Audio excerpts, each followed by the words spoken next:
Don't quit loving me. It's not loving me. Oh, and babe, I'm just fine with fire just to get close to you. Can we learn something, babe? And I'll run for miles just to get a taste. Must be love on the brain that's got me feeling this way. It beats me black and blue, but it loves me so good, and I can't get enough. Must be love on the brain, and it keeps cursing my name. No matter what I do, I'm no good without you, and I can't get enough. Must be love on the brain. Baby, keep loving me. Just love me, yeah. Just love me. All you need to do is love me, yeah. Got me like, I'm tired of being played like a violin. What do I got to do get in your mother loving heart? Baby, like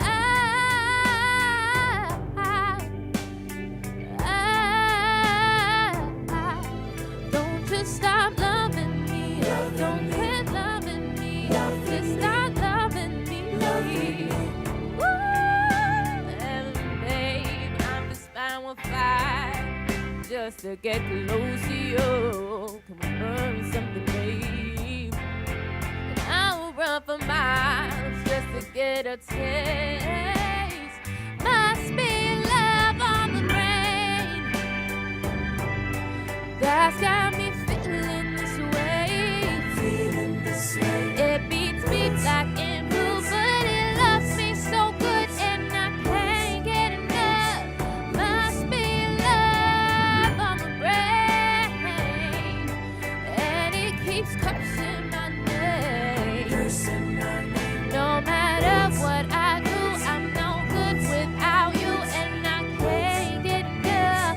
Must be love on the brain.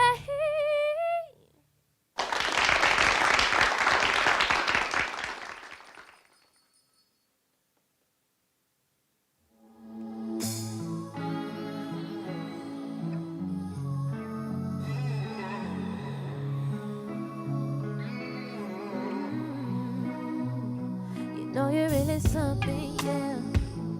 How we get here so dang fast. So only you can tell me that, baby, 'cause you know I'm coming back. You're making me forget my past. Never thought I'd feel like that again. I came to peace in my past. Now you got me off track. I've never been this scared before. Feelings I just can't ignore. Don't know if I should fight or flight, but I don't mind. I don't mind. Yeah, tripping, falling with no say.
It's lunchtime and the Brooklyn Cafe is open for business.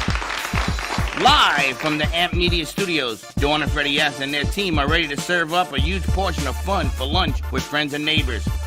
So let's break open that lunch pail and unwrap that sandwich you brought and take a front row seat in the Brooklyn Cafe and get ready to enjoy some humor and hot topics. It's time to get a healthy serving of hope and happiness to help your day go by with a smile. Your hosts, Dawn and Freddie S., are ready to talk about food, health, dating, or just plain dream making. If you have a story to share, movie review, restaurant critique, or just a coincidental thing that happened to you, call in toll free 888-994-4995, Studio A right now. Sit back and enjoy your lunch break at the Brooklyn Cafe. Here are your hosts, Dawn and Freddie S. Welcome. Hangover Thursday. It's so much better though, because Tinkerbell brought us some light this morning, as she always does. Who? It's the power of Tinkerbell. Who? Tink. Metaphorically and physically. Is that her short version? Tink, 100%. Hint. Tink? Tink. Oh, that's not nice. You're dropping cards. I was wondering what happened to it. I'll pick that up before How'd you we like get going. that singer? She's incredible. We have a handheld for her? And yes, we do. We got Priscilla in the house. That was just amazing. Your voice kind of soothes the soul. Everything calms down. Welcome back to the studio. Thank you for having me. I missed it. I love everything about the area. I love the whole vibe of everything. So it's fun. It's always fun being here. Now, you've been hanging out in Atlanta, yes? Yeah. And you've been doing some tracks and some outside gigs and stuff up in Atlanta? Yeah. So this past Sunday, actually, I performed at the Atlanta Juneteenth Festival in downtown. It's a very large event. It welcomes about 60,000 people every year. So I got to perform in front of that crowd, and it was really fun. I had a whole 15-minute set. So it gave me a chance to really, show that I could sing, and then also promote some of my new singles that came out as well. And how did that go for you? It went really well. I got a lot of new followers from it. I noticed some of my stream counts went up as well. I had people come up to me and compliment me, and it was a really good experience. It really was. Is that the largest crowd you've sang in front of? That, and then I also did this one festival in Miami for it was the Sands Festival. It was like a Caribbean festival, and that was a really big crowd. That was about maybe 70,000 people, I think, or 60,000. Are you still in school or out of school? I'm still in school. I'm on summer vacation right now, though, so it gives me a chance to focus on myself and building up my socials and whatnot. I wanted to ask you how you were able to manage all of that. It takes a planner, an agenda, and just managing your day. Just knowing what you're doing at every specific time so that you can stay on track of things. I even write in when I'm going to go eat lunch or something. That's how meticulous I try to stay. You really have to stay on point to do it all. You're doing school remotely? Mm-hmm. Is that what you're doing? Yeah, I do it online. It's more convenient that way because I don't have to make the time to travel to a lecture, sit in a lecture, and then go about my business again, only to go back for another lecture later. It's in a way where I see my entire semester laid out in front of me. So if I want to knock out all of my schoolwork from the beginning of the week, I can, and then I can use the rest of the week to do my other activities. And are you living in Florida or are you living in Atlanta? I'm living in Atlanta right now, but I come back every 2 months just to see family, see my friends, all that good stuff. And what's the music business like? Is it everything you thought it was going to be? Is it harder, easier? It's definitely a lot harder. A lot of people have this glamorized version of what the music industry looks like, and they think it's just parties and, going out and, having fun, but it's also staying in the studio until 5 o'clock in the morning recording a track. It's stressing about sometimes some shows don't go as planned. It's stressing about making sure that you have everything that you need in that moment so that if something does go wrong, you can take control. It's about learning to be cooperative with the people around you, being able to collaborate with others, disagreeing with people, learning how to, it's also keeping your core values as well, because it's easy to get lost in things. Your producer, does he say, this is what we want from the music? And you say, no, this is what I want from the music. Who has final say, or is it a compromise? I guess it all depends, because what happens is me and my producer go into the studio and we sit down and we're like, okay, what's the vibe for today? What do we want to do? And then we'll play around with a couple of sounds and see what both of us like. And we'll go back and forth with some things, and then we'll just keep adding to the track. Once the track is done, we show it to the board, and like 9 times out of 10, they love it. And we just go from there, you know? How many songs do you have that are your originals? Out right now, I have 3 in the vault. Since I did just get started, I'd say about 15 maybe. It's a lot. Yeah. You're putting out a whole CD, a whole track? I'm trying to release an EP sometime before the end of this year, so be on the lookout for that one. Now I gotta ask you, urgency to get it right. Mm-hmm. I mean, you're in studio till 5 o'clock in the morning because you want to get it right. Yeah. They want to mix certain songs a certain way. They want it to come out a certain way. Does that constantly change? So you're in studio, let's say, for 4 or 5 hours. Mm-hmm. Is that changing as you're growing? So you do one track, you do it again, you change it, you do it again. Does that constantly change as you're going along? What do you mean by change? Like the track itself? Well, they're looking for a certain sound on a certain part of the song. Yeah. And so they're going to run that track until they get the sound, or they're going to get you to sing it a certain way or a different way. And then they run into that. So they're going to keep doing it over and over again until they get what they want, correct? Yeah. So you got to have patience. Yeah, for And you sure. got to be persistent. Yep. And when you're tired, they give you a breather and then you got to go back to doing it. Yep. And Pretty the much. And the next thing you know, it's 5 o'clock in the morning. Yeah, and you know what? It's fun at the same time. It's 'Cause challenging. It's a challenge, and I actually love being in there and being part of the creative process, because I'm not just sitting to the side and waiting for them to be done with the beat. I'm actually inputting and putting in my own things, and I'm arranging how the vocals are going to go at the same time, because normally I'm the one who does that. And the time flies by really fast, because like it's a fun experience. Like you get to do that almost every day. And you like what you do. I love what I do. But it's funny because I mean, we had a boo-boo to begin with, and we start again. And I figured that was God telling me you're used to doing that, because you want to get it right. Yeah. You want it to be right. You want the sound to come out right. You want the look to come out right. And if it doesn't come out right, let's go again until you get it right. Yeah. So I would have thought that you would understand that more than they do. Does it frustrate you? To no avail sometimes. But it's like if I'm not satisfied, or if my producer is not satisfied, it's like you have to keep doing it until you feel satisfied. And it's like sometimes you don't want to disappoint yourself. You want to put out something that you genuinely love, that you're proud of. And if you're not wholeheartedly proud of it, and sometimes you're not even wholeheartedly proud of it. Sometimes you have to tell yourself, it's good, stop.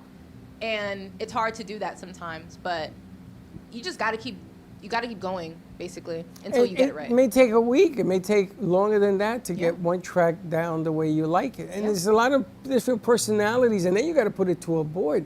If the board wants changes, do you go back in studio and change it? Yeah, we have to, because they know what they want to put out, and they know like the image that they want. So we have to go in and we have to do it again until we get it right. And it can be frustrating sometimes, but we know in the long run it's going to be an amazing song either How way. important is image and brand? Imaging and branding is so important. Like, I'm looking at your friend. And she knows why. Why is imaging and branding so important? Because, like, in a way, a lot of people, and this is what I got from my manager when we had these conversations together. In a way, when you're out there and you're presenting yourself as an artist, you have to present yourself as someone to look up to, someone to like strive to be. And in order to do that, you have to present yourself as such. So like even now, like because this was so last minute, I normally wouldn't even be here without any makeup or hair done right now. So that's how important it is to be the best that you are in that moment, you know? So how do they convince you to do it? It takes a lot. It takes a lot because I come from very humble beginnings, like humble background, conservative parents. So it's hard to get into that headspace of, okay, I have to have my hair done, I have to do makeup, my nails have to be done, like that kind of thing. But the end product is always pretty, so I don't mind sometimes. It's interesting because I talk to Chelsea all the time. They've put some things out and we say, you got to take it down. And she says, but why? It's good. I said, it's not on brand. She says, but what about it? I'm like, well, some of the words in there aren't our brand. They might be your brand, but they're not our brand. Right. It's not our image. Even though the content was fine, it was just not for us. Right. That's always important. And consistency. That's also very important That's too. the other side. It's the consistency of doing it right and over. I kind of like that you just popped in here because it shows that you're willing to go with the flow. Yeah. And that to me is like a coming home segment. You know, I'm home, I'm just hanging out with. It's just a chill vibe. I love and it. I've seen artists do that. I've seen people go home and they're at the barbershop guys and they're just hanging with people that they grew up with and friends and. It's not all this pomp and circumstance. It's just you. Yeah. Which is kind of cool. I love when they do that. But Good I'm job. hoping you're mad because I think about our crew all the time. You're in the middle of a project right now and they've changed it 3 times. But it's my fault. But it's frustrating, but yet Yeah. at the end of it, I'm going to ask you, do you feel great and do you forget about the frustration or do you learn from it and say, all right, next time I know I need to do it this way? I guess a combination of both. Like the end product is always like fulfilling. You're proud of yourself. I put in all this work and now this is done and it looks great and I'll take whatever knowledge I had from that learning experience and I'll apply it to the next one. You know? It's a great lesson. You're It's a great young to be lesson. teaching the lesson, but you're a great role model to be teaching it to your generation. So it's twofold. Thank you. And you're learning business. Yeah. You know, is there a difference between personal and business? For sure, but in a lot of limelight as well. When you're presenting yourself like this, especially in front of a big crowd, you have your social media and whatnot, a lot of people want to see a little bit of that personal side of you because they want to connect to you. Because even though I'm performing in front of all these people and I'm all dolled up, I'm still human and I still have my own things. And sometimes people need a reminder of that as well. There was an artist that was singing. She was on stage, and the guy threw her cell phone at Hit her in her. the face. And he gave her a black eye and a couple of butterfly stitches. Yeah. And the guy was brought to court, and he was charged with mischief, Manslaughter or something? misdemeanor. No, it's just a mischief. But the funny thing about it is that he got what he wanted, which was to meet her. And she's really upset with him. Yeah. She says, well, if you let me slam you in the face with your phone from 20 feet. I mean, the shot that he did was a LeBron shot. I mean, and they'll never do that one again. But so do people forget that artists human. are human. Yeah, celebrities in general, people forget. And I think it's because they see them as this source of entertainment, they dehumanize them. And that's the sad part, you know? So what's gonna happen when you True. grow up and they see you like a J-Lo or something like that, and everybody wants to touch you? You ever seen this? They want to touch you. They want to they want to selfie. They want to take a picture. Yeah. Anything. I mean, if push comes to shove, like, I still want to be kind in the end, and I still want to be a good person. So if you want a picture, sure, you can get a picture. But then also setting those boundaries for yourself and being like, hey, I'm not in the mood, or this is not the time, you know, then tell them. If they don't respect it, then, I mean, hopefully I'll have some bodyguards by then. 70,000 pictures is a lot. Yeah. Just be careful. We had someone who would take pictures with me all the time on the set. And he would say to me, be careful with that. And I said, but why? Next we found there was a hidden account of pictures of only he and I. Oh. Yeah. I mean, clearly they were all professional. It was always on set and in the studio.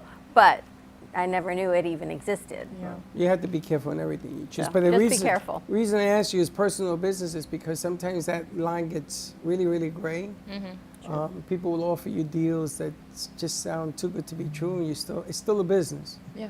But you still have to take care of the personal side. But you know, I'm gonna tell you, you got a great voice. Beautiful voice. Thank you. Great voice. You got good persona. It looks like from the last time you've grown more into what you're doing, more confident as Yep. well, which is really great. But I love that you spent a little time because all the producers in here are trying to learn that next level, and you're handling your business. So So thank you for stopping by. Thank you for having me. How do people find your music?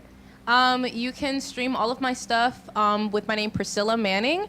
And then you can follow me on all social media platforms, Priscilla Manning _music. That's PRISCILLA Manning _music. Thank you so much for joining us. Thank you. Priscilla. Chelsea, nice job. Priscilla, that's a whole show in itself, Chelsea. Priscilla. Just like we're doing with Kendra Actually, Live. there's a new Priscilla coming out, a new movie. Yeah, but we got it first. Really? Yeah, it ain't come out yet. I think But Priscilla up there. I think Priscilla Presley might come out first, but it's a new but movie she coming don't out have in a July. movie. Everybody knows her because of somebody else. Yes. Everybody knows her because of her. Big difference. Let's take a commercial break. More to come on this. Talk to me Thursday. I know you're still calling it a hangover. We're Hangover past the Thursday, hangover. baby. It's a fourth cup of coffee Thursday. Yep. Stay tuned, and we'll be right back. Born in Marseille, France, Max Nice Lozada job, creates Priscilla. whimsical and free-flowing I know. interpretive art. His 40 years in the construction industry created the foundation for his craft. His unique work displays his view of the future with bold and playful combinations of materials and processes, but the methodology remains consistent.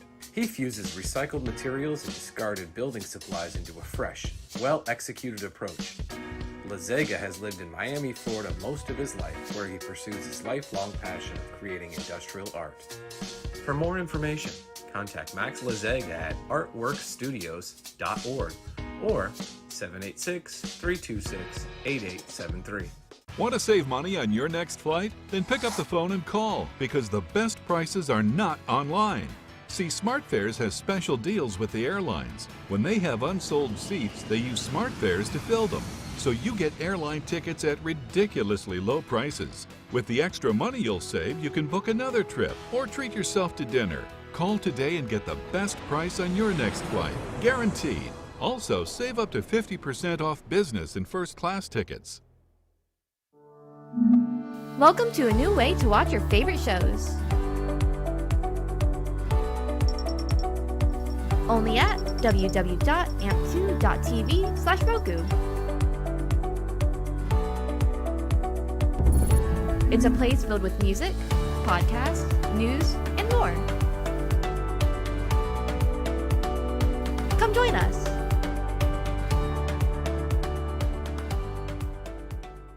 If you have diabetes, would you like to eliminate painful finger sticks? Are you injecting insulin multiple times per day? Then you may qualify for a continuous glucose monitor. CGMs monitor blood sugar using a small patch placed on your upper arm or abdomen, and they use your smartphone to accurately monitor your blood sugar levels. Stop pricking and start scanning. Plus, CGMs are covered by Medicare and most private insurance plans. They can be shipped free of charge to your door. Call today to see if you qualify. Todo Bello Balloons is a business that was born out of a passion for creating unique and beautiful balloon designs, including balloon bouquets, balloon arches, balloon columns, and more. We specialize in creating unique and beautiful balloon designs that bring your dreams into reality. We believe that balloons have the power to bring people together and create lasting memories, and we are honored to be part of that experience. Contact us and we will bring happiness to your celebrations with our balloons.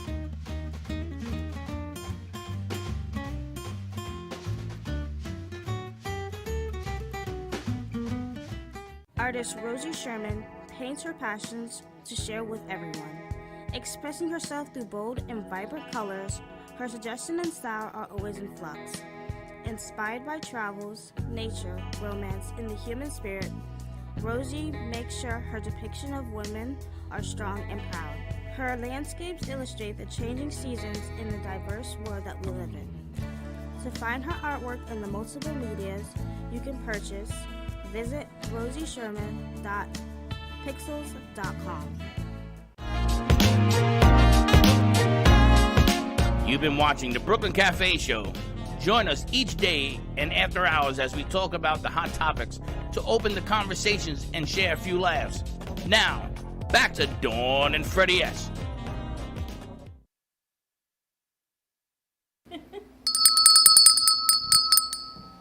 This ain't the same anymore. It's Josh. It's Josh's energy. Look.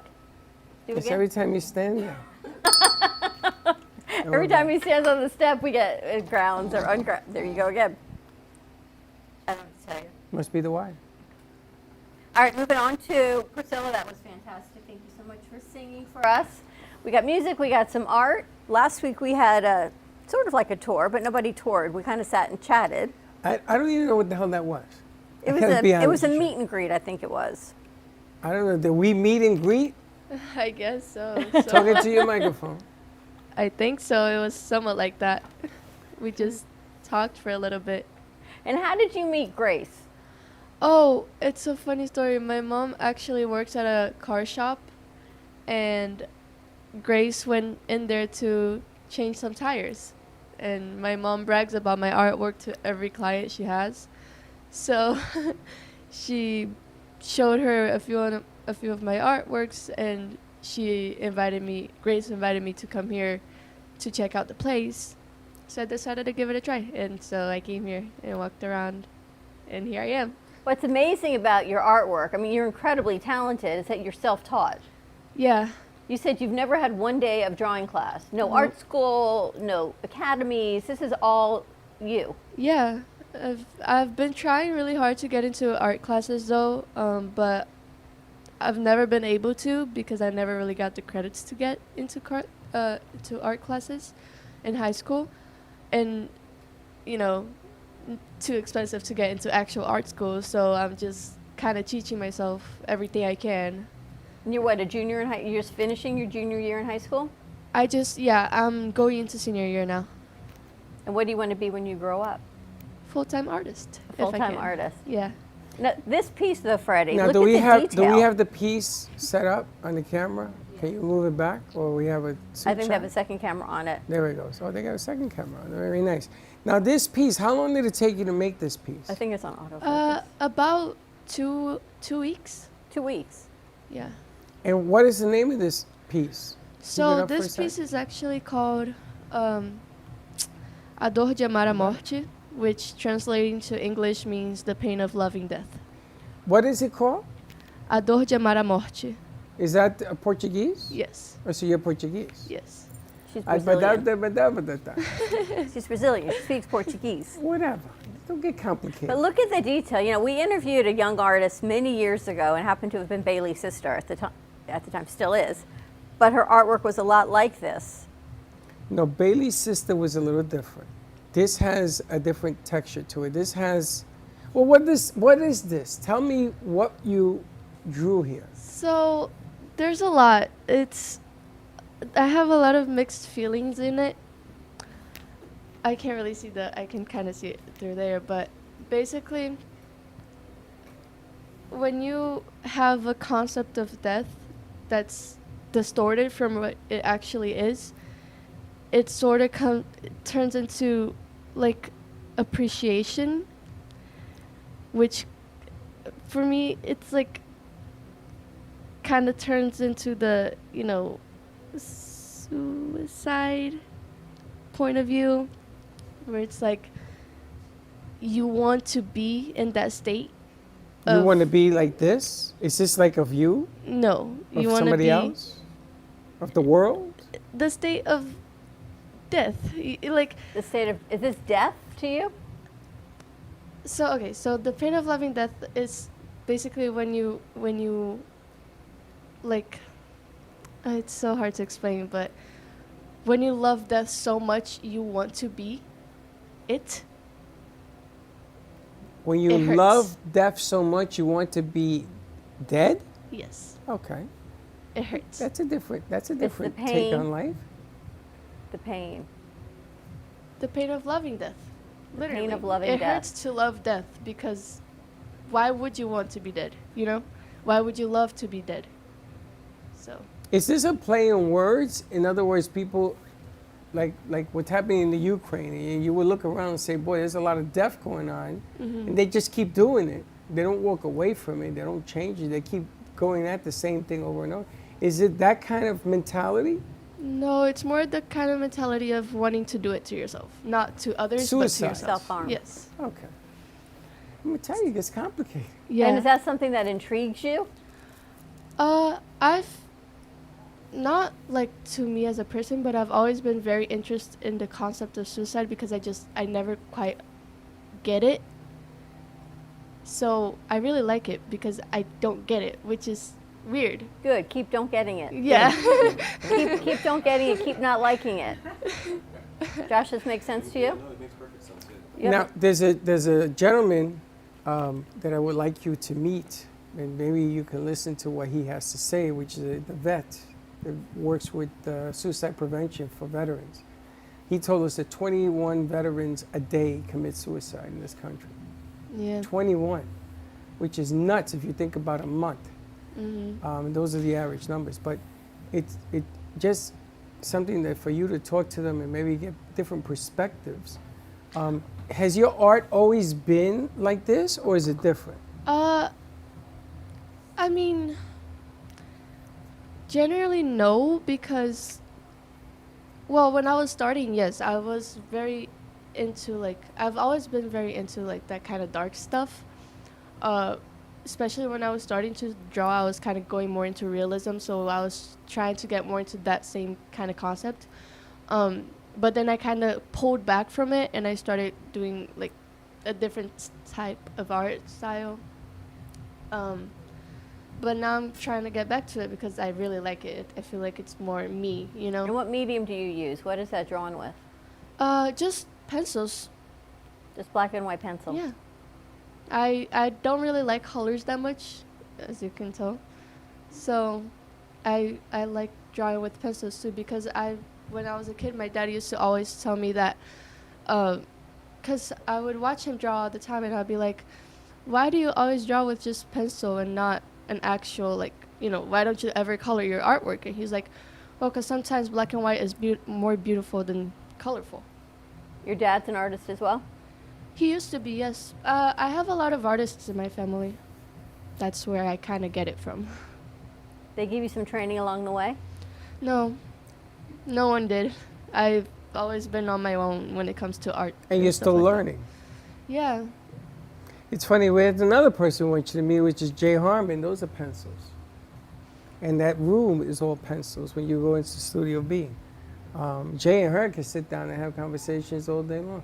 You know, it just fascinated me when I met her, because she would be the youngest artist that we have. I already got the spot all hooked up for her of putting that piece for her. We talked about that because she never thought in a million years that anybody would want to buy a piece of work, a piece of artwork. And if you go to her Instagram page, she has a bunch of stuff in there as well. So I thought, just bring it on. Now this is the pain of loving death. Yes. Is there the opposite?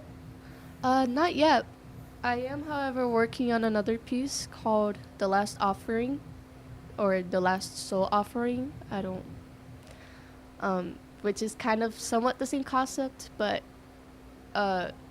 it's like when you've given someone everything you got to the point where you have nothing else to offer but your soul. That's your last offering, is your soul. You're so tired of offering everything else because you have nothing else to offer, and your last thing to offer is your soul. And you're how old? Yeah, I was just going to 17. say. 17. You're 17 and you're talking about souls and everything. It's like that movie Constantine at the end. All he has left we're to back to that give, again. all he's got left to give is his soul after his whole life of everything, good or bad. He sacrificed himself for somebody else, and that's when the devil had to walk away. You know, there's a lot of things and lessons in life that you can learn. You're 17. Enjoy life. Let the lessons come naturally, and don't be so inquisitive to finding out some of that other stuff. I'm just giving you a friendly piece of advice, because a lot of kids nowadays are exactly what you are saying. A lot of them don't say it. I'm glad that you have a way of talking about it.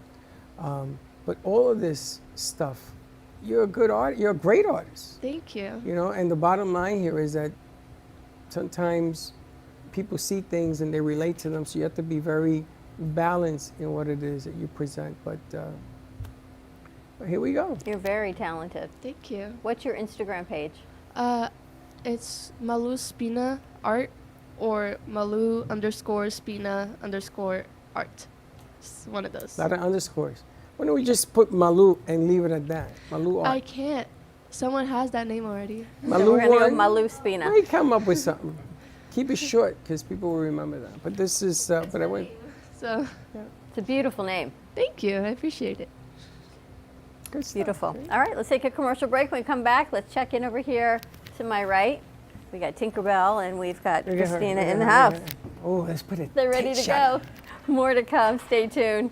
We'll be right back. Has someone in your family lost a job recently and now you can't afford your mortgage payment? Or do you have a rental property and your tenants aren't paying you? We can come to the rescue and pay you cash for your home immediately. Yes, sell your home and get cash all over the phone without dealing with real estate agents or having to waste time showing your home to lukewarm buyers. You don't need to lose your house to foreclosure. If you have equity in your home, we'll buy your home and give you cash within days, all in a simple over-the-phone and virtual process. Call now before your situation gets worse. Sell a home you can't afford or just need anymore and get the cash you need today. Call this number now. Call 855-348-5925. That's 855-348-5925. Again, 855-348-5925.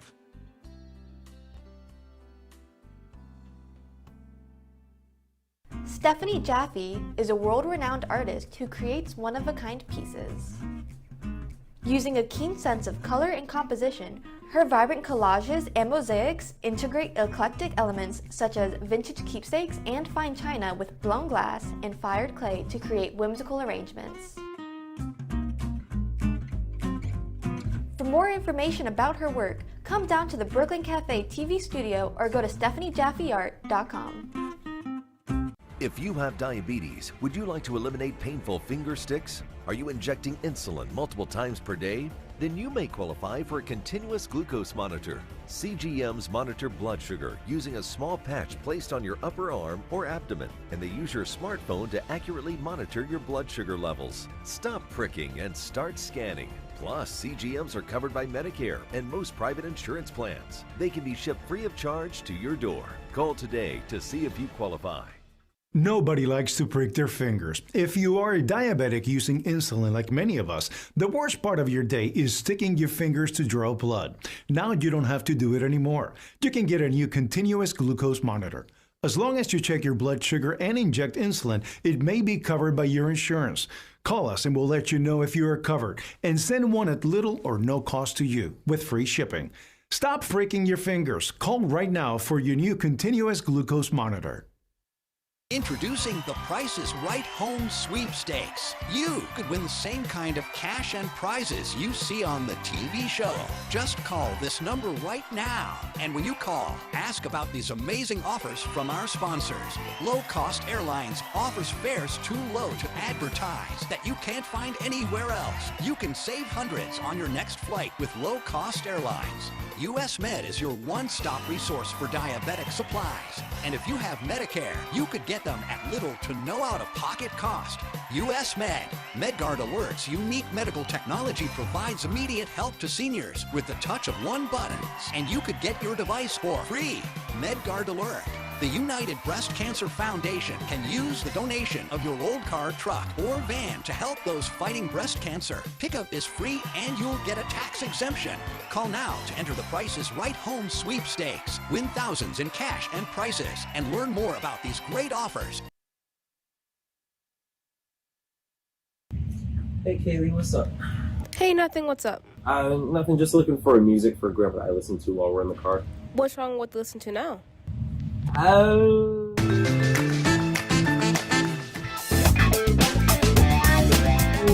Let's just say we have different tastes, you know? Why don't you try listening to a podcast on Spotify? Like which one? The Broken Cafe Studio one is really good. Okay, I'll try that one out, thanks. It's lunchtime and the Brooklyn Cafe is open for business. Live from the Amp Media Studios, Dawn and Freddie S. and their team are ready to serve up a huge portion of fun for lunch with friends and neighbors. So let's break open that lunch pail and unwrap that sandwich you brought. You've been watching the Brooklyn Cafe Show. Join us each day and after hours as we talk about the hot topics to open the conversations and share a few laughs. Now, back to Dawn and Freddie S.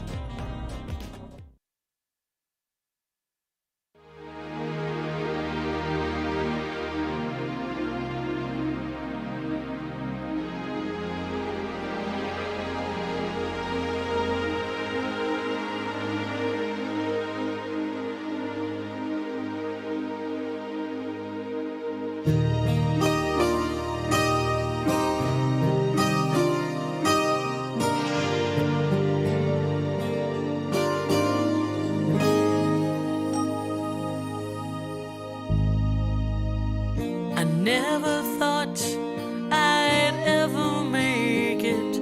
I can't believe the hell I've been through. Couldn't see the light at the end of the tunnel. I didn't know what to do. I've been through the rain, I've been through the fire. There was something that I never knew. I had an angel on my shoulder with a plan for me divine. Must be an angel on my shoulder who was right there all the time. Must be an angel.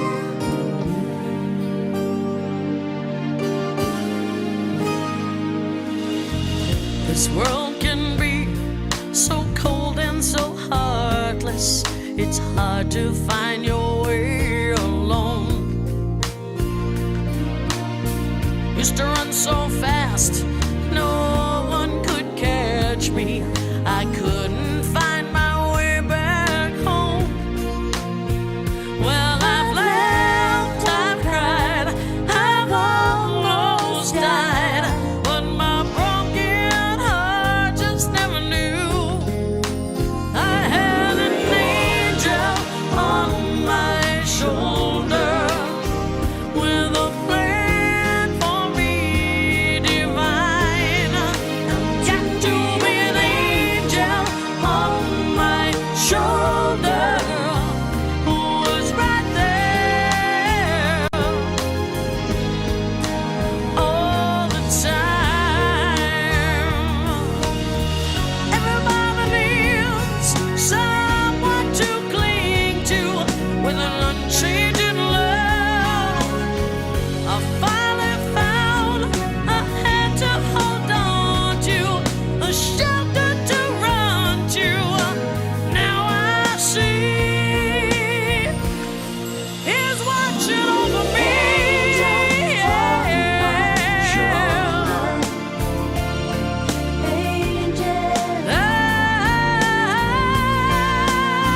Got an angel on my shoulder with a plan for me divine. Got to be an angel on my shoulder who was right there, right there, right there, right there all the time. Got to be an angel, an angel, an angel, an angel who was right there all the time.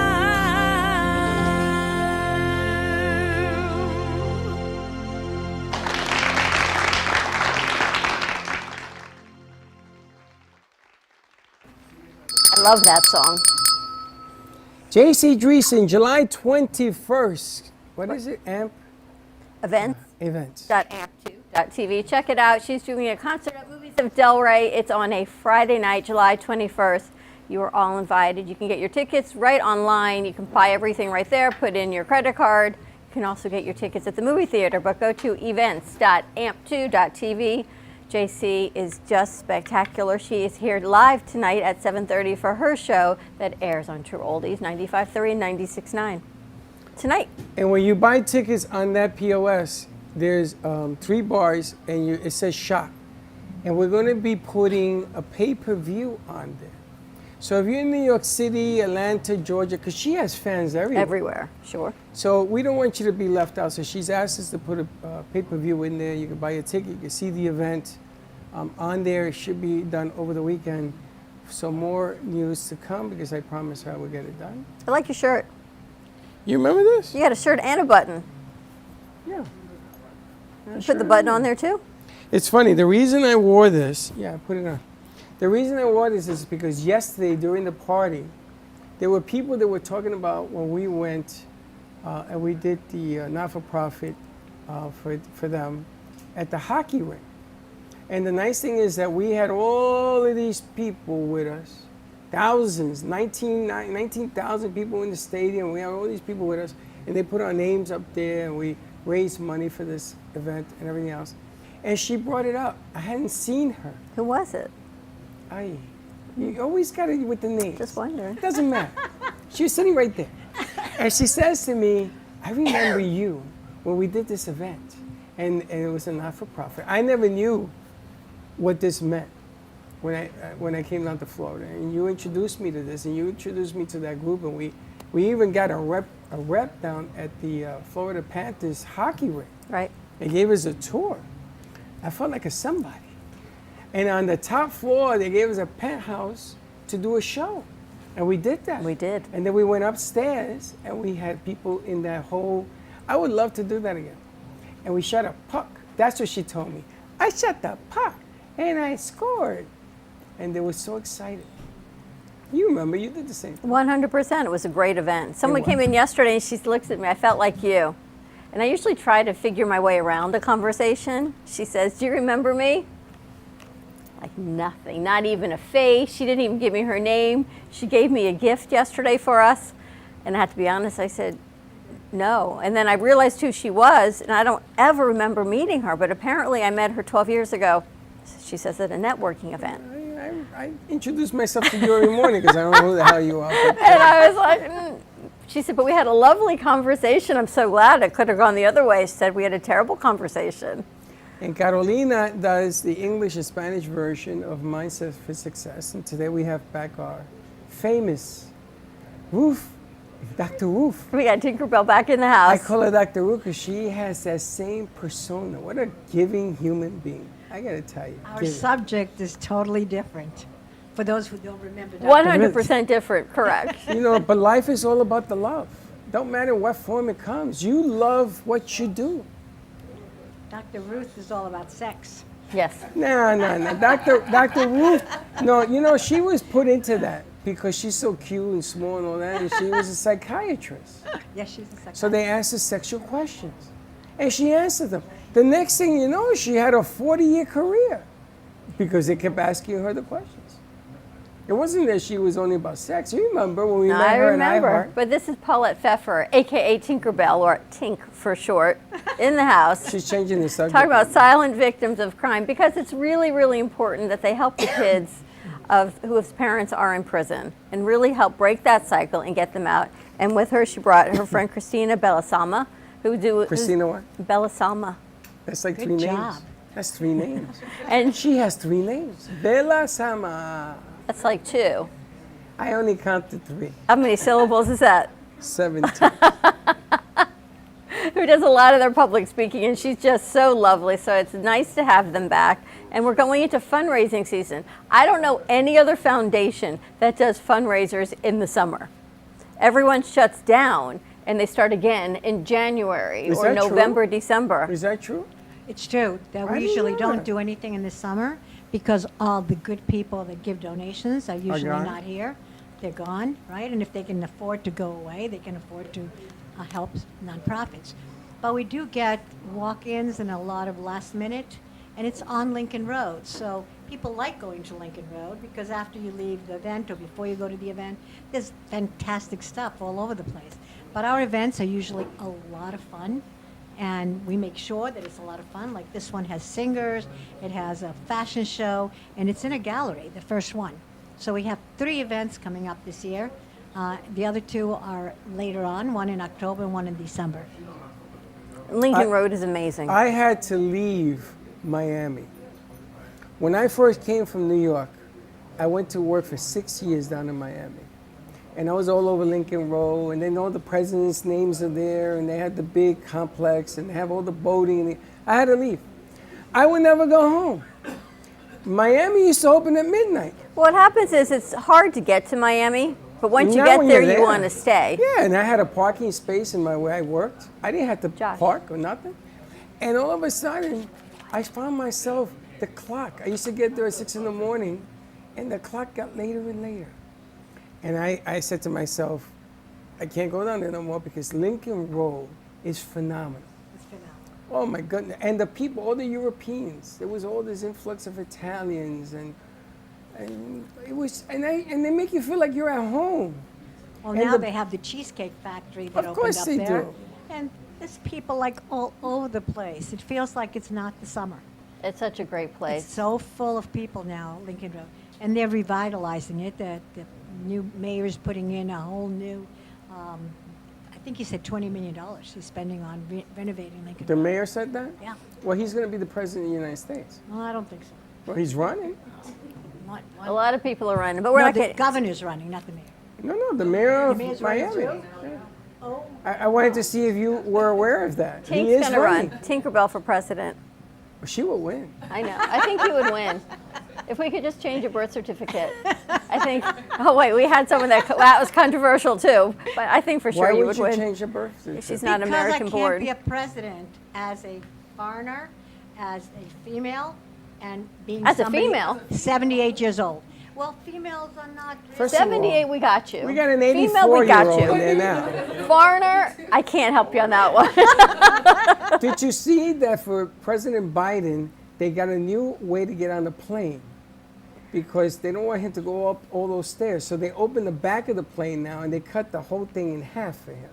So he doesn't have to walk up and down all the stairs. So I must say, I voted for him, but he does make older people look old. Well, he's 84. He's only 84. Oh, he got the weight of the world as an Wait 84. a minute. At He ain't 84, no art I'm going to be twerking, Freddie. She's still going to be doing her I saw twerk, you her do that in morning the morning twerk. show. I think you'll be the twerking president. Chelsea, I want to clip that from the morning show. We can start every show with her twerking. Instead of our snooze or after the snooze, we do our twerk. Our Tai Chi twerk, exactly. Right. Tai Chi twerk is different than twerking. Now, you do realize that we have a studio down in North Miami. No, I Yes, didn't we know do. that. That's why I want to talk to you, because we do have a studio down there, and it's 10,000 square feet. It's different from this. It's empty, green screen. It's huge. It's beautiful. And we went into business with Don Pablo to do that because we want to bring Miami to that studio. And what an ambassador you have here to do these things. Fundraisers, meeting places, gala places, all that stuff. So more to be continued, as they say. So let's meet Christina. Welcome to this. I have to involve you in this conversation because you're doing so much. Now you give that mic to Christina. Yes. And you take that mic behind you. Yeah. Tinkerbell's so great. She comes in, she makes herself coffee, tells me I don't have enough lipstick on. Where's your lipstick? I'll get it for you. She's a fashionista. I love that. She's got everyone covered. Is what's She's very amazing. Christina has a funny story. So you went to interview Tinkerbell. Yes. For your doctorate, for your thesis? Yeah, I was doing research on nonprofits that work in crime prevention, and so I contacted her and I asked if I could come interview her, and I come in and then she starts interviewing me pretty much and then offers me a job. So now I'm the special programs coordinator at Silent Victims of Crime.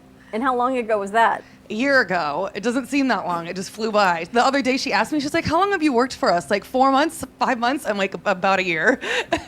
And what are your duties specifically? So I'll prep like the presentations and the speaking engagements, and sometimes I attempt to do them myself. But mainly I'm involved with Care Court. So we have a partnership with a federal reentry court down in Miami, and what they do is they assist men as they're getting out of prison and connect them with community resources and really anything just to make that transition from prison to society easier for them. And what we do is, we bring the men on and their children into our program and give them events to go to with their kids, and just having that strong family unit is really really important for, the recently released inmate success and also, of course, the children's success. And we also send pictures of them at the events to the court, and the court's able to kind of see them in a different light with their children and their families. So it's just a win-win for everyone. So this is taking care of the kids who have their parents incarcerated? Is that what we're doing Yes. here? All of our children have one or both parents in prison. And when I say prison, I don't mean a local prison. They go to prison, not Federal to jail. prison? Not to jail. So they're away for a long time. Some of them are lifers. So I've had, talking about death of the painting we were just talking about with Mari. It's interesting how people who are in prison often think about death. So if you constantly have that image in your mind, two of my parents, when I first started the program 27 years ago, killed themselves. Two of the moms that came out of prison couldn't deal with reunifying themselves into the community. That's why we added that part to the program after 2 years and added that we need to work with the parents inside the prison. We need to work with the parents as soon as they're coming out of prison, so when they come out of prison, we reunite them with their families. So you're doing more than just taking the kids then to events and helping them in college. You're really helping the whole family unit. Yes, we help the family unit so that they're healthy and they stay together. And we don't call it children of prisoners. We never tell the kids anything about prison. We never talk to them about a parent being incarcerated. We talk about a wonderful life. We try and bring them, take away the clouds, and bring in the sunshine into their life. How many kids are in the program right now? 156. Wow. And you have met every one of them? Some of them I've known since they're 5, and since they were 2. I have 3 of them that I've known since they're 2, and they're now in the late 20s, early 30s. And they have their own families, and their children are in our program. And 2 generations of children. Do they stay with the program to help out? Yes. They do. Not only stay in the program to help out, we continue having programs that the parents want to come to and want to bring their kids. And when the grandparents come out of prison, they come to our programs. We do things like roller skating, ice skating, bowling, going kayaking. We go to the Florida Grand Opera, and we pick them up in limos. Why wouldn't they want to go? But you also keep them in school, you teach them yes. education, you teach them yes. math. Now, the reason I say that is because I can relate to you because, we're from the old school. We've seen all of this stuff. What I am really fascinated is by her because she's a youngin'. And in here, we have youngins. We have producers that some are more than half my age. And things are a little bit different on how we see them. They teach me their language, and I try to teach them my language, and sometimes that gets a little bogged down. But I got to ask you, why? I don't know. It's such a tough question. And you kind of got to look at your whole life and trace it back to why did I want to get involved with this. I think just personal experience. I feel like we've all known someone who has had contact with the criminal justice system in some way. And when you personally know someone and you know they're not a bad person and that they deserve a second chance. And so I think it was just personal experience. And I kind of just always knew I wanted to be involved with people who were coming out of prison as well and just kind of helping them get back on their feet. And you are studying to be a criminal justice lawyer? Not a lawyer, it's a PhD in criminology, essentially. Yes. But are you going to be practicing law? No, I don't want to do that. Practice law? No. PhD in Criminal law. justice has 1,000 different pieces. Yes. Lawyers are just the ones that are either defending or accusing them. But her viewpoint, and we've gone through so often, is that she doesn't know what direction she's going to take when she gets her PhD. But I think she's getting to be a speaker. Is she not a good speaker? I mean, she's comfortable. Strong. Yes, you have energy behind when you speak. You know that E.F. Hutton commercial? She's still young, right? When E.F. Hutton talks, everybody listens. Yeah. You remember that, Mark, don't you? Gary, you remember that, right? All right, you want to hear what she has to say. Exactly. And, Right. that's what you need as a speaker because you want to be heard. Let me ask you a question. People coming out of prison, the inmates, or that have been there either for a long time or not as long, when they come out, there's so much judgment on them. Mm-hmm. And we've had some situations, and I hear in the background, well, she's a bad person because. And they undermine them instead of supporting them or knowing that things happen, right? Lifetimes happen. You can't judge. How do you help them reacclimate into society to get back to being who they really should be? You know what? It's really interesting because this is a special program called Care Court. And Care Court is a program that was started by the U.S. Attorney and the Chief Judge Seitz, which is the Chief Judge for the Southern District of Florida. They woke up one day and they said, you know what? We don't like that we send people away for such a long time, and then we don't look out for them when they come home. As a matter of fact, one of the judges that just left us recently almost apologized to one of the inmates that were returning. They're not called inmates anymore. They're called returning citizens. So we speak to them twice a month, and we're in court twice a month, and they tell their story of what happened in the last 2 weeks. And the judges literally can understand them as people. And one of the judges actually said, if I were to see you today in my courtroom, I wouldn't have given you 20 years. So judges are changing their opinion about how long people should go to prison when they make a mistake, because it is making a mistake, because our children are raised in a criminal home, criminal neighborhood, and with everybody and their brother trying to recruit them to sell drugs or be part of a gang. So how do you get these kids to change their thought process from there to wanting to be lawyers and doctors and wanting to help humanity? It's a big step. One of my son's friends, her parents were in and out, back and forth in prison. And when she could finally get away, and they both since passed. So it was a horrific story in and of itself. She left and she made Aliyah and said, I need a new start. I need to change my name, because the judgment and just everything that went with it for her in the United States was too difficult. And she's thriving in Israel, which is wonderful for her, but it's hard because she felt that she had to leave this community because she felt no one was supporting her. I can understand that really well. And the reason I think that we started working with children of prisoners is because when I was a child, I was raised in a prison until I was 5 years old.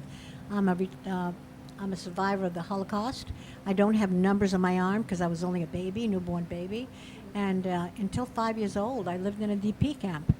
And to be able to create lives for other people, you have to have lived some of it so that you can relate to them. So a lot of people who were drug addicts are the best ones to train other people not to go in that route, because it's so deep where their anger and their sadness and their fervor comes from, and the opposite direction of where you think their life would be better. And to tell them you're doing it wrong is absolutely the opposite of what should be done. Well, how do you do it then? We do it through a lot of kindness, a lot of hugging. We even hug when the returning citizens come out of prison. We hug them. I like seeing them. They're always so respectful and nice, and I love going to court and being able to see them and see how they're doing. So these parents, when they come out and they see us, they know we're working with their children. So they automatically have such a sense of respect and kindness towards us. And therefore, we want them to show that to their children. So we start off with the children being in our program, or we start off with a parent coming back from prison, the returning citizens, meeting them and saying, okay, who do we contact to get your children? So I'll give you one very wonderful story. So he's been in prison 23 years. He comes out of prison kind and thoughtful and very, very caring. And he says to me, Tinkerbell, would you find my girlfriend? And I said, your girlfriend? You've been in prison for 23 years. What girlfriend?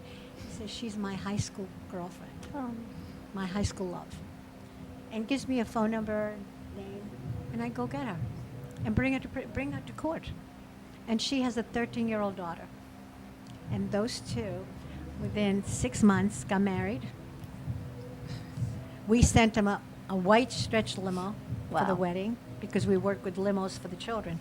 We don't believe in sending the children on buses. So we pick them up in limousines at their door and bring them to whatever it is we're training that month. We have 2 events a month, and we take the caregivers who raise them, the parent that returned from prison, and a ton of volunteers. But you've got 148 people that you're working with. 156 children. 156 children. Plus their parents, plus the caregivers.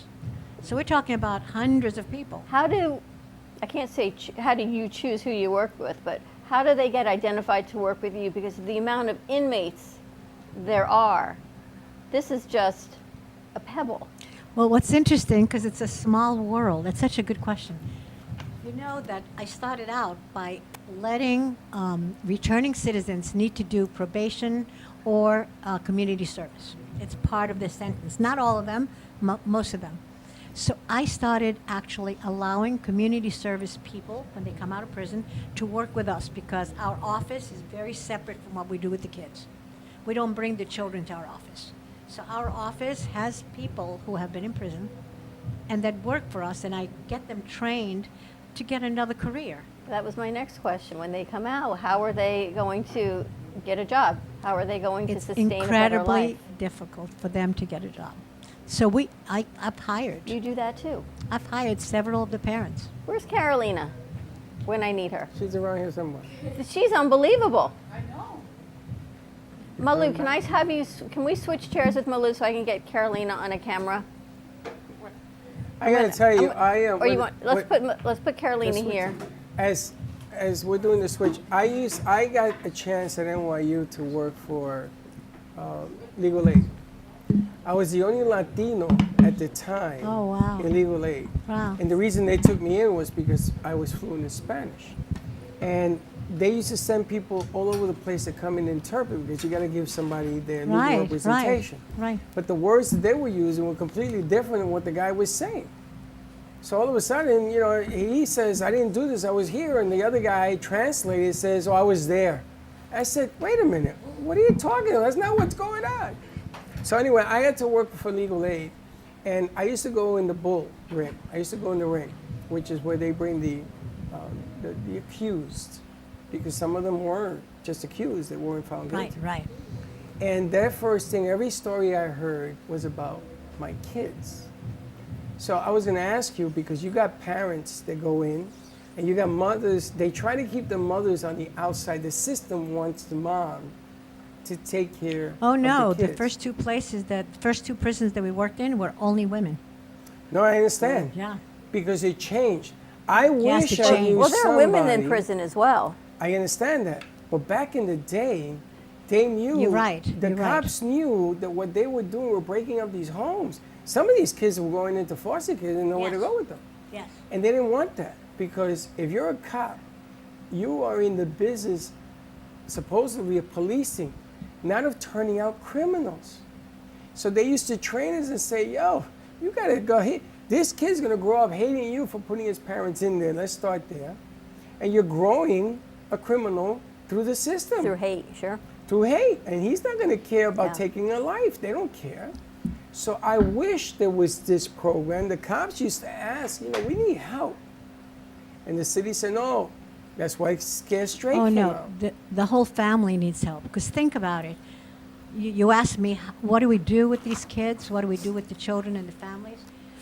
We showed them, like, people like Christina, who are people who are proud and feel confident and can add something. I just spoke to Priscilla, and I said to Priscilla, would you be willing to help us with our summer camp? We have an actual theater company doing our summer camp.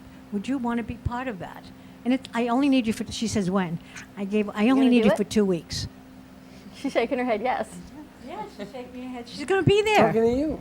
No, it's Priscilla. Oh, Priscilla. Oh, Priscilla. Yeah. You Where's she singer. go? You wonderful back there. singer. Who's right in the back. Oh, there she goes. I can't see with the so lights. people like that who are proud and comfortable in their own skin, whether they're white or black or Chinese, the children want to see that we're all together. And once they see us for 1 year, it takes 1 year until the children feel confident enough to tell us everything. Everything. The caregiver will tell us everything. Tinkerbell, he beat me last night, but I'm not going to charge him. And we have this conversation. I'm not a therapist, so I get them a therapist. You know, they need a new home. We give them a new home. Everything so that this family unit stays together. How many people work in your, I don't want to say We're office, 19 in your people community? that work Wow. for us because we have 2 offices, one in Miami and one in South Carolina. The one in South Carolina is 27 years old. And Wow. the children there are all grown, and their children are in our program. We had to change the name of our organization in South Carolina to We Stand for Kids, because their parents have not been in prison. In Miami, we're called Silent Victims of Crime.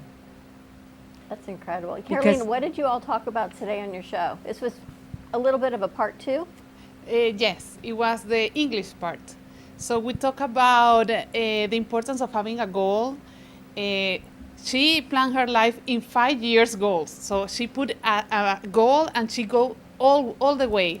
Determination, clarity, no fear, no doubt. She just go forward. And she was telling us about the different situations in her life and how she overcome that. It was amazing, amazing. How she think, how she believed that everything is possible and just make it happen. Why do you think everything is possible from your upbringing? You've been through some situations. My entire family was killed. I didn't have an uncle, an aunt, a grandmother. I didn't have anybody. So we moved to 7 countries, and all of them because we're trying to get into the United States. And each time we came to a country, as soon as we got there and we tried to get in, they said, no, that country's cut off now. We went to another country. That was the only reason I lived in 7 countries. But for my life, I think it was the biggest incredible privilege that I saw no borders and I saw nothing stopping me. And I saw that everything was possible. I came to the United States. My father said I was going to be president of the United States. And I told my friends when they asked, what do you want to be? I'm speaking to some of the young people. What do you want to be when you grow up? They go, some of them say, I really don't know. What do you like? And then they go, well, I really would like, I work with theater. I really would like, because I love this environment here. I said, so why aren't you saying, I want to work in theater? Because if you don't say it, if you don't vocalize it, if you don't verbalize it, how can you get there? But everything takes time. Nothing that you say you're going to do is going to happen the next day. I mean, I was 14 years old, 15 years old when I said I'm going to be president. Well, it took me a year to find out that no females and no foreigners. So I stopped aiming for that. But I still aimed, saying, okay, I speak a lot of languages. What can I do with my life? I do the same thing with the children. So we all do it. We have tons of volunteers. We have about 200 volunteers. And every time we have an event, an email goes out to them and saying, this weekend we're going to ice skating, bowling, and we're going to be talking to the children about life in general. And so we have a bunch of volunteers.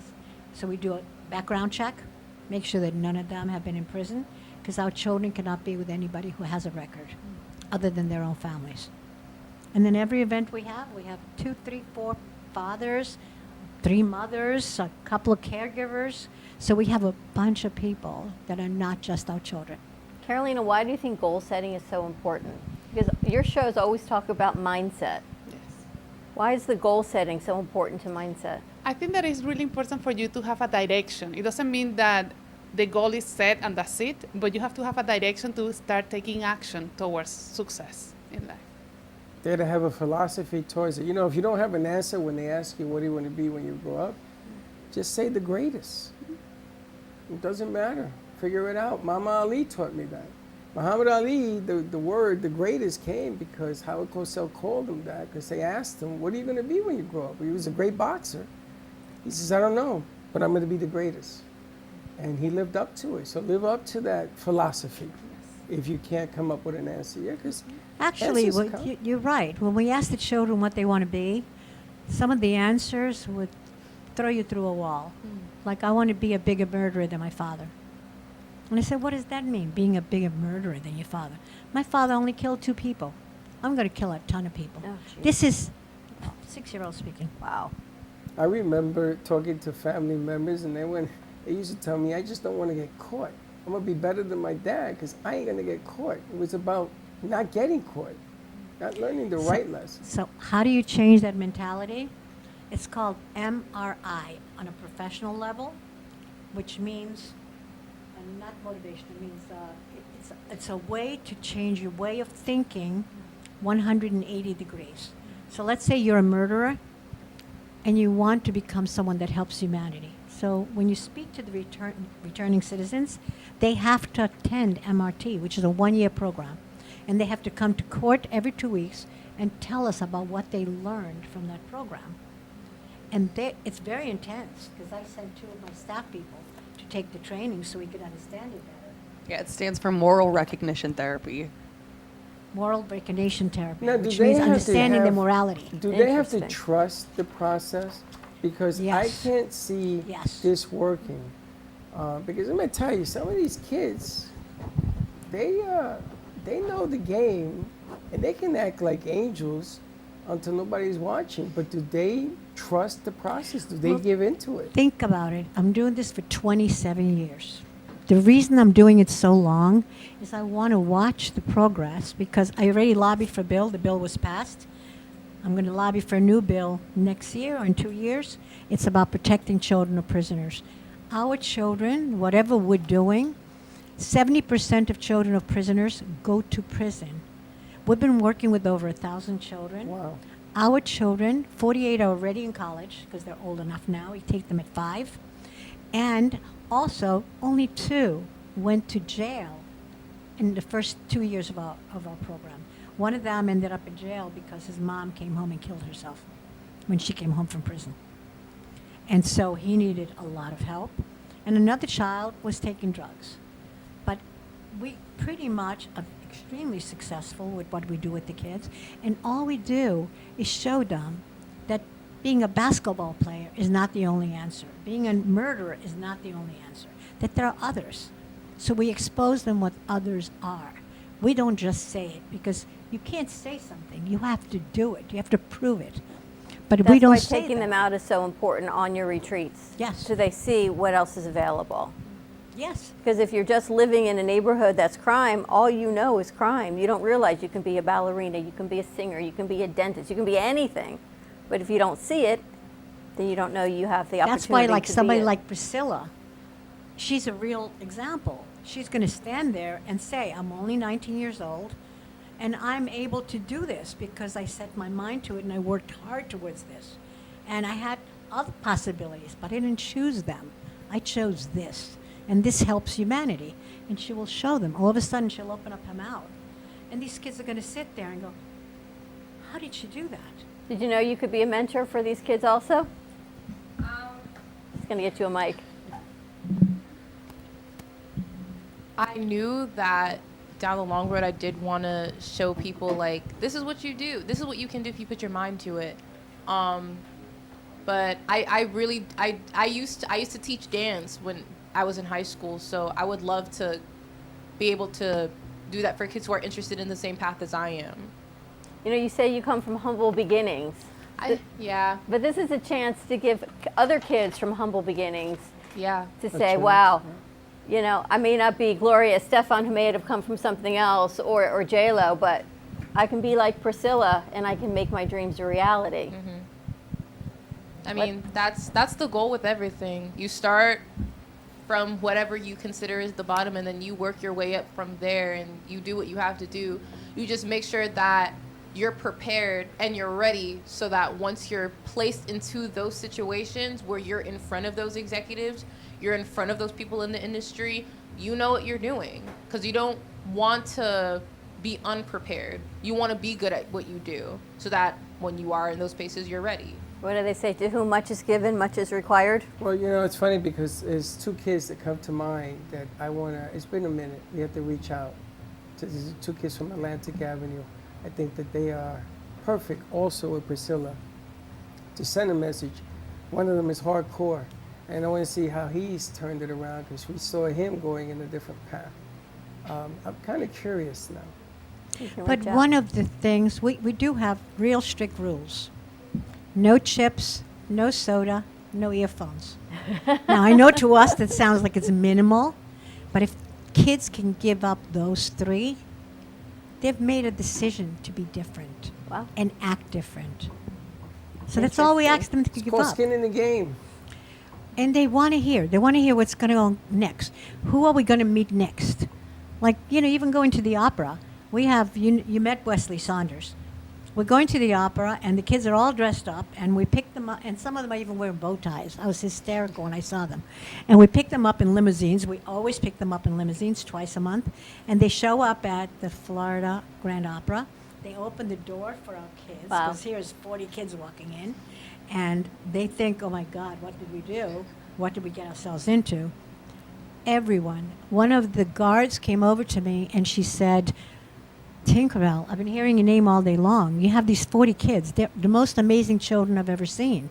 They're so calm and loving and thoughtful. And she said, I'm a chef. I would like to cook some of your meals. And she delivered 2 holiday meals for us. She made them and delivered them. So that's, and they walk in, and some of them don't want to walk in. They saw a little piece of it, and they go, no, I don't like that. I don't like opera. And it's funny because Priscilla was saying the same thing. She went to study in an opera, right? For an opera, wasn't that not the first course that you took? Me? Yes. It wasn't opera. It was you. It was her. Yeah. Sorry. So sorry. All right, let's take a commercial break. But you go to the opera and you learn other things. You learn a lot. You learn about socializing, what it's like to, I was listening to my Broadway channel I always listen to, and whoever they were interviewing said the first thing she remembered is going to a Broadway show when she was in shorts and sneakers. She was with her mom and dad, and she felt really underdressed. She didn't know that people were getting dressed up. She said until the lights went out. And then it didn't make a difference what anyone was wearing, what anybody looked like. Everyone was there just to hear the music and to see the show. And she said that changed her moment. She became a great Broadway star. Because it doesn't matter what you look like when you go to the opera, but you're enjoying the opera. Yes, and I couldn't even sniff the opera when I was growing up. We couldn't afford it. So I used to watch everything on the black and white TV. You know, Movies of Del Rey has the Metropolitan Opera series. I know they do. You need to check it out there. I think it's fantastic what they're doing for the Met. It's unbelievable. All right, let's take a commercial break. Let's do that. More to come on the other side of this break. 888-994-4995, Studio A. Stay tuned. We'll be right back. Amp Media Productions is excited to announce our expansion into North Miami.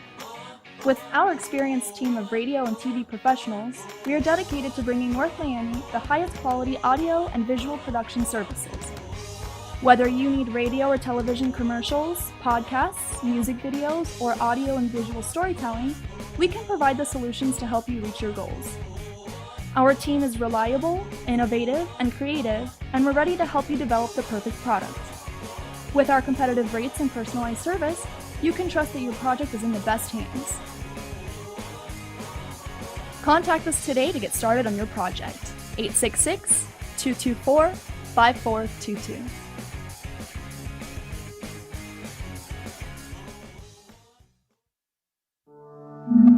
Welcome to a new way to watch your favorite shows.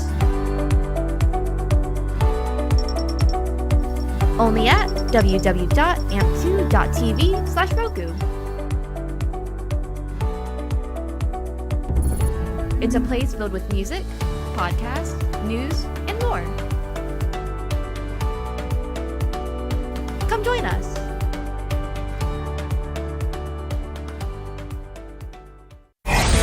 Your True Oldies Listener's Guide. Listening in the Palm Beaches? That's 95.9 FM. On the Treasure Coast? You want 106.9 FM. In Boca? It's 95.3 FM. We've got Fort Lauderdale and Broward County covered with 96.9 FM. And you can always hear us anywhere at TrueOldiesFLA.com.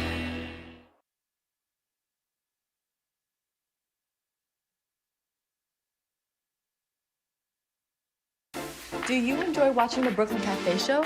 Well, now you can represent your admiration with our merchandise. We have amazing t-shirts in a variety of sizes for you and your friends.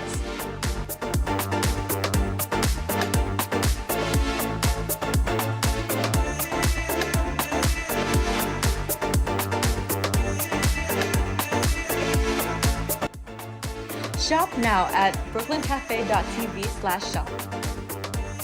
The easiest way to sell your home is to call the number on your screen right now. We'll buy any home in any condition.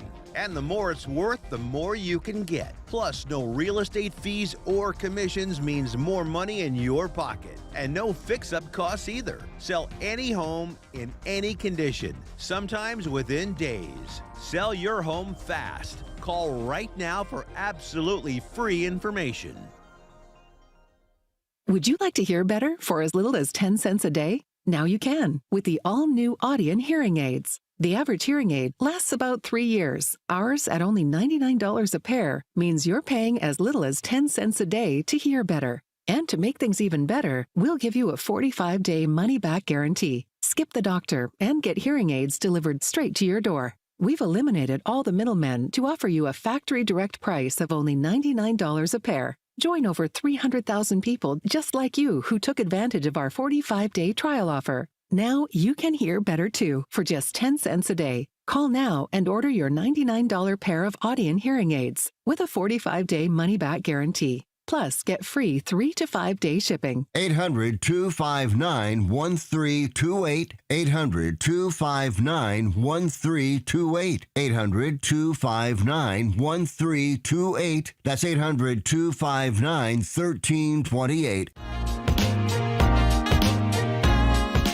You've been watching the Brooklyn Cafe Show.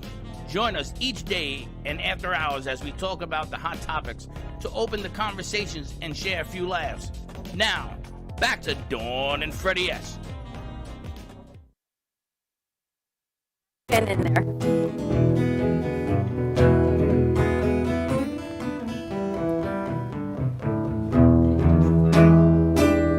And we're back. That was cool. That was interesting. That's the old rejoiner. We got to swap that out with your new one. No, she moved the camera. That was cool. Nice studio look on that one. Very cool. But I do think it takes about a year. For what? To see the evolution of our crew members. So I can see that it takes a year for these kids to trust. I mean, look at Mayor. He's been with us. More than a year. It's certainly more than 3 months for us, though, on our end. Absolutely. Without a doubt. Right? We see them, after a year. You can't even learn to make a mistake in 3 months. I know. It's true. Although we've seen a few mistakes in 3 months. You know what I mean. Anyway, you brought an old, long-time friend of the studio in today, Mr. Gary Manco. He was talking about a remote or something that we were at, but it was at the heart of, I think, the gallery? The gallery that we met him. Just grab that, just grab that mic, Grab Gary. that mic off the handle. There you go. And he's got an interesting new concept. I kind of like it. It's kind of cool. It's almost like a dollar for dollar money reward. Oh, it's better than that, but let him explain. All right. Yes, this is something new, and people will be hearing about it a lot in the future. But it's called the Transact card. It's a Visa FDIC insured debit card, and the value of this card is it basically doubles the buying power for those that swipe it, and they get rewarded what's called a Z-Buck. For every dollar spent, they get 1 Z-Buck, and they spend those Z-Bucks on the Z Club, which is going to be the online shopping store. So you can actually buy something, and they give you like a cash back deal that you spend where? Well, you're going to spend it on what's called the Z Club. The Z Club is soon to be having many millions of different items on there. The basic idea is it's going to double your buying power. And here's how it does it. Whenever you swipe the card, you're going to get a Z-Buck for every dollar spent. Then you go on the shopping site, and you're going to shop for things that you would ordinarily buy. Let's say you're at the mall and you see a pair of Nike sneakers that are $100, and you'll see them on the Z Club for pretty much $100 as well. The difference is you're not going to pay $100. You're going to pay $50. The other $50 you pay in Z-Bucks, which you'll already have because you're swiping the card and earning those Z-Bucks. Now, the Z-Bucks is 50% to the cash value when you buy in the store? In most cases, it's right around 50%. Could vary a little bit. Besides, the items that you normally buy, there's going to be travel deals and a lot of other things as well. Now, the object that I want people to understand is that this is backed by Visa. It's a Visa FDIC insured debit card. And the founders of Transact Card are not using the big banks like Bank of America and so forth. They're using all community banks. And why is that?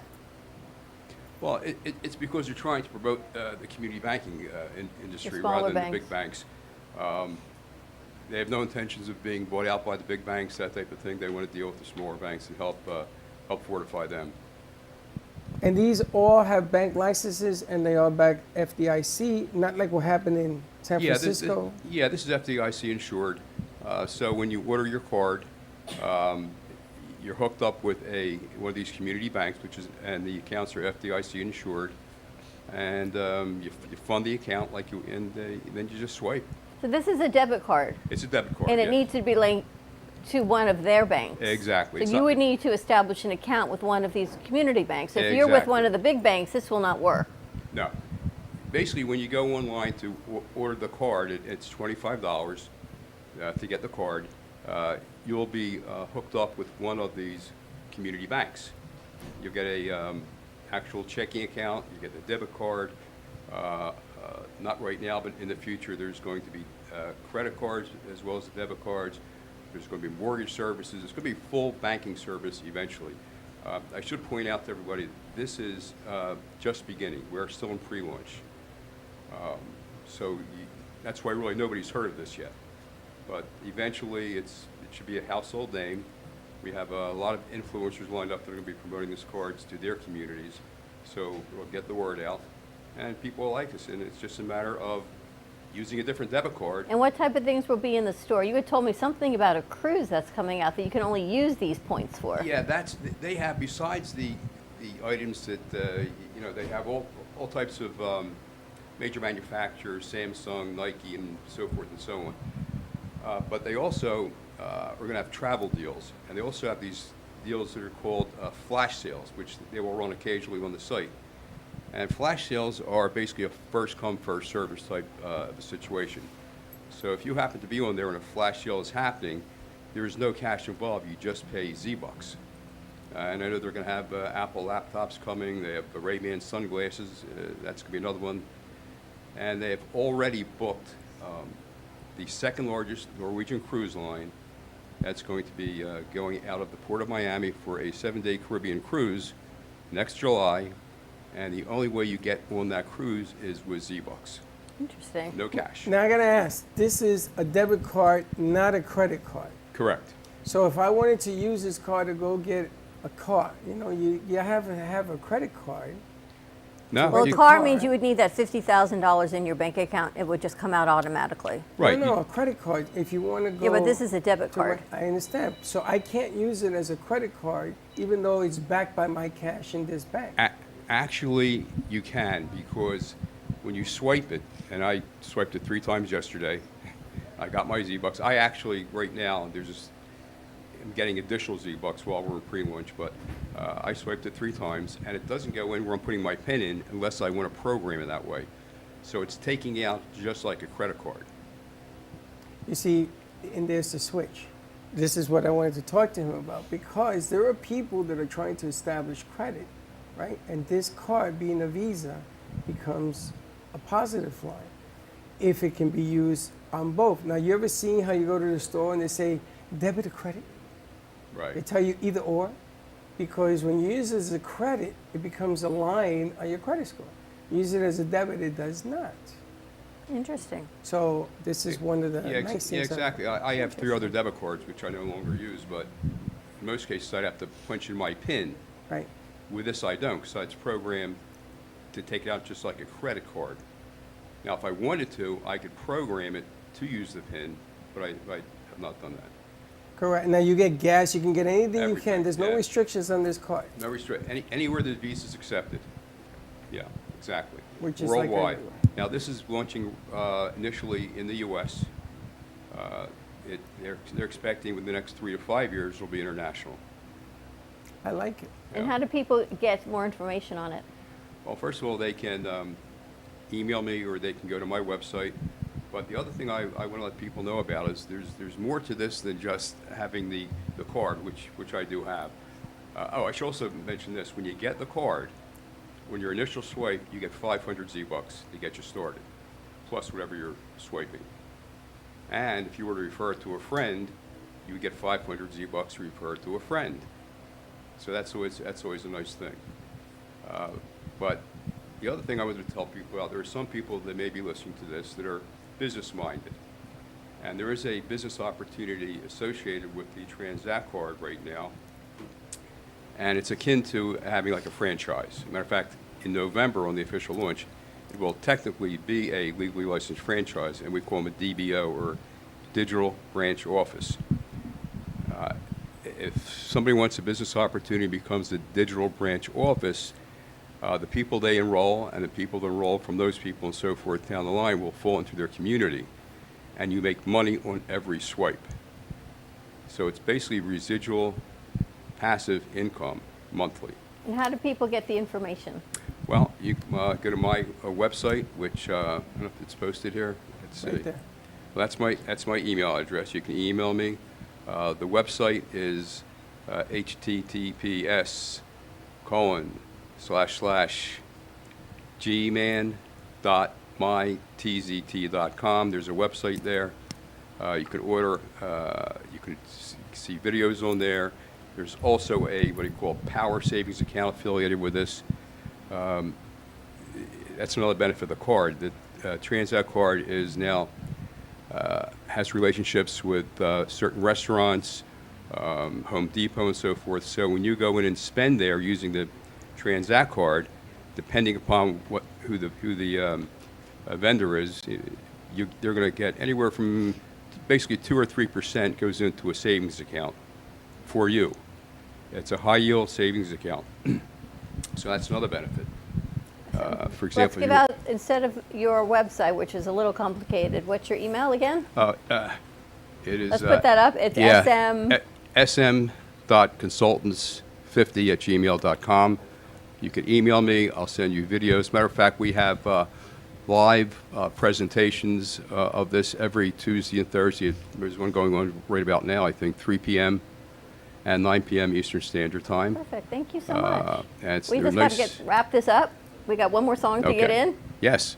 For more information, contact Can I put Freddie. my artwork inside the? You got Bernie here too. He's going to help you sell artwork. I saw Bernie's head pop out of the door. He's around here, but I like this deal because I can make him get a credit card and start using it there. You're going to get no more credit cards for you. It's a debit card.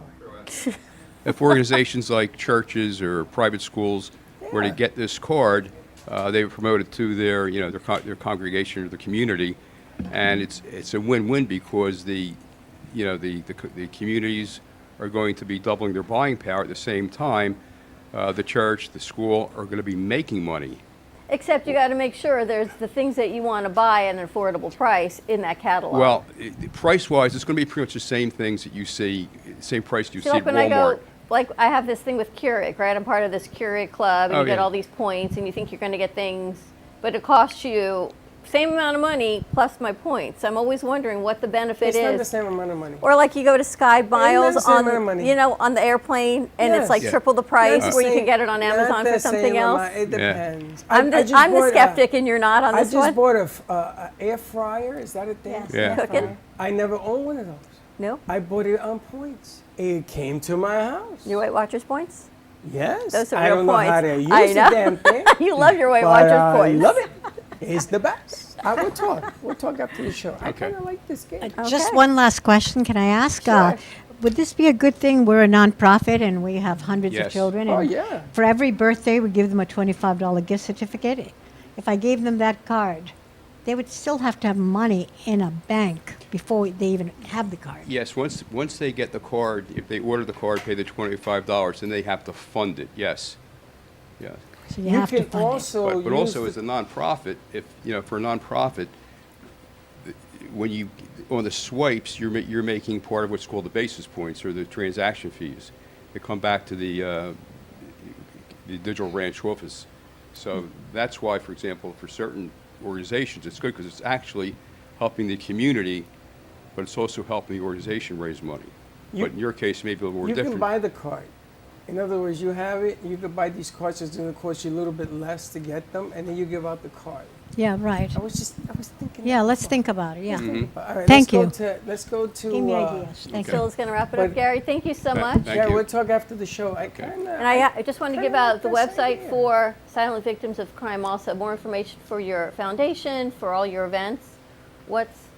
Christina, what is your website if people get information? Yes. Or Talk into a Tinkerbell? mic. SilentVictimsOfCrime.org. Okay, perfect. or svc@silentvictimsofcrime.org is our email. Or Tinkerbell here, come and see her. We have some things to talk A lot of great fundraising opportunities. There's 3 Yeah. great fundraisers for $500. You can be privileged to attend to all of them, and if not, you've made a great donation to support a great cause. And for That- more information, come see us, because I'm going to tell you something. There's a lot of stuff going on. Perfect. All right, we're going to have Priscilla take us out on the other side of this break. Have a great afternoon, everyone. Stay safe, be kind to each other. We'll see you tomorrow, 9 a.m. drive time on a Friday. And remember, no hate. Don't be late. I walked across the wire, straight to the razor's edge for you, cut through my own desire, only to watch you hold her. Don't you know I tried to call, but can I stay the night? You whisper one more time, turning my tears into diamonds that fall through your sky. And after all that you promised, and now I know we both got our obligations.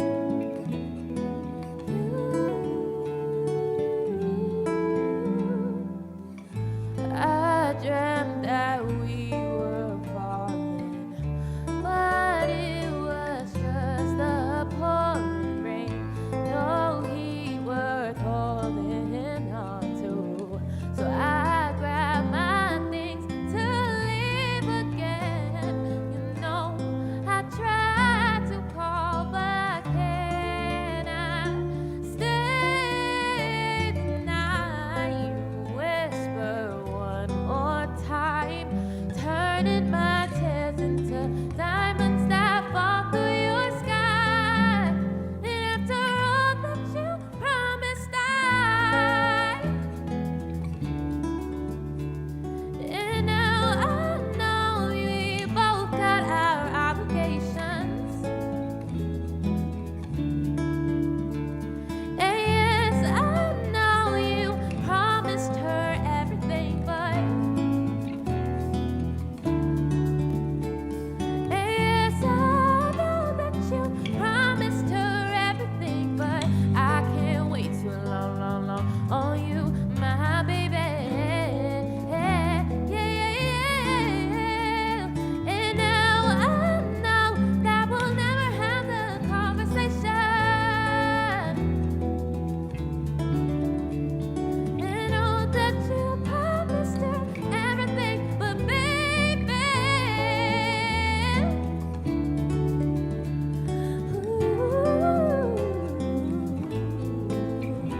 yeah,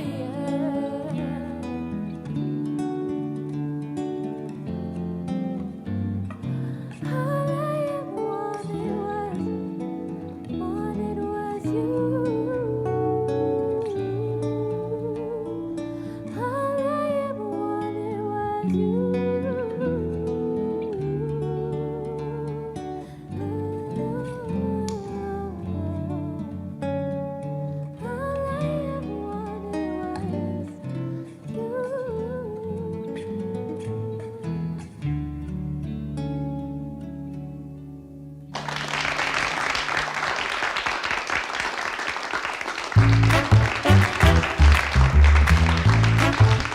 Well, that's about it for today.